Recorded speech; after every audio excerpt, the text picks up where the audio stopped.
I bet you don't want to starve to death if something happens. Me neither, and that's why we're here today. My name is Andrew with SHTF Honey Badger, and today we're going to be discussing how to start off your food preps for SHTF. Food prepping can seem like a monumental task to accomplish, especially if you have to account for people other than yourself. Don't worry though, we promise it's not as daunting as it seems, and you'll be on your way faster than you could believe.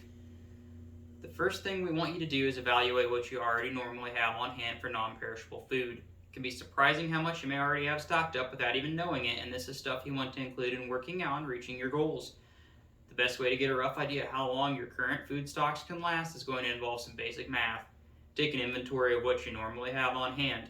Make a list showing each item, the calories in it, and how many of that item you have.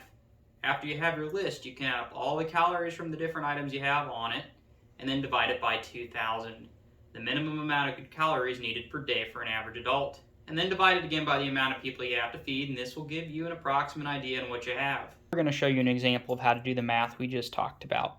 The first item on our list is going to be a can of chili.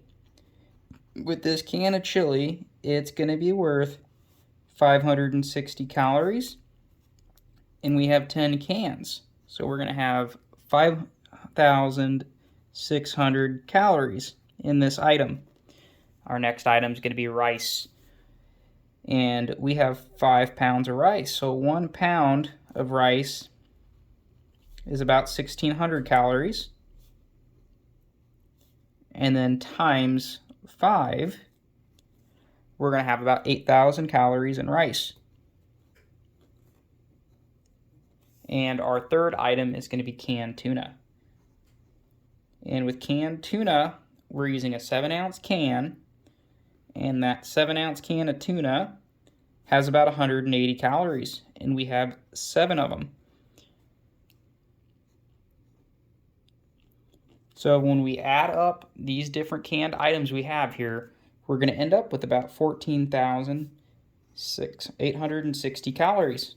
And we divide that by our 2,000 calories a day estimate.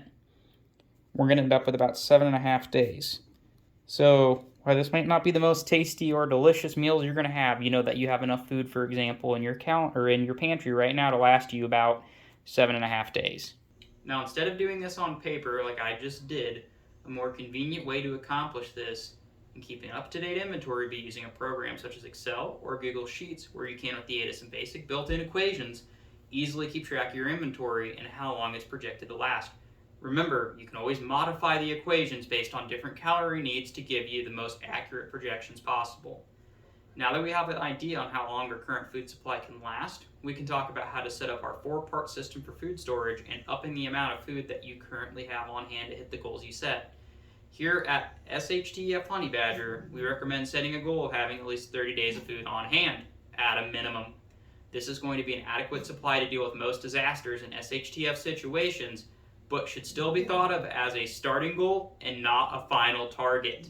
Part 1 of your food storage system is going to be to develop a working pantry. Your working pantry is typically going to be located in your kitchen. It contains items that are closest to expiration and the ones you actively use on a near daily basis. Most people already have some version of a working pantry, and keeping track of what's in it and keeping it fully stocked is a major first step towards our 30-day goal. Part 2 of our food storage system is going to be a long-term storage pantry. This pantry is where you would store items with the furthest out expiration dates, larger amounts of canned and dried goods, and where you would keep the majority of your food preps. The long-term storage pantry is usually going to be separate from your working pantry and could be somewhere such as a spare bedroom, a hallway, closet, or basement. Keep in mind the location you choose for this, though, needs to be temperature controlled and have as little exposure to moisture and humidity as possible to prevent your food from getting spoiled. So it's important to avoid places like garages, attics, and sheds for all costs, as these areas are typically highly exposed to humidity and moisture.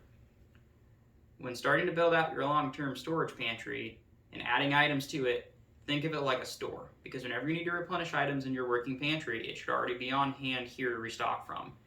If you follow this, then you will be stocking what you already eat, and ideally what you have to replace or keep adding to additional items into the pantry to fully build up to your goals. Once you establish this habit, you'll have created a steady rotation of items, and it will help prevent waste, encourage you to actively keep stocked up, and save you money in the long term, because you will be able to better weather through an emergency or food shortage and avoid any price gouging or lack of supplies at the grocery store. Three of our food storage system is going to be creating a supplemental food supply. These supplemental food stores are separate from your pantry system and can come in various shapes and sizes. The most common places for these supplemental food supplies are be things such as bug-out bags, vehicles, or alternative locations you plan to take shelter.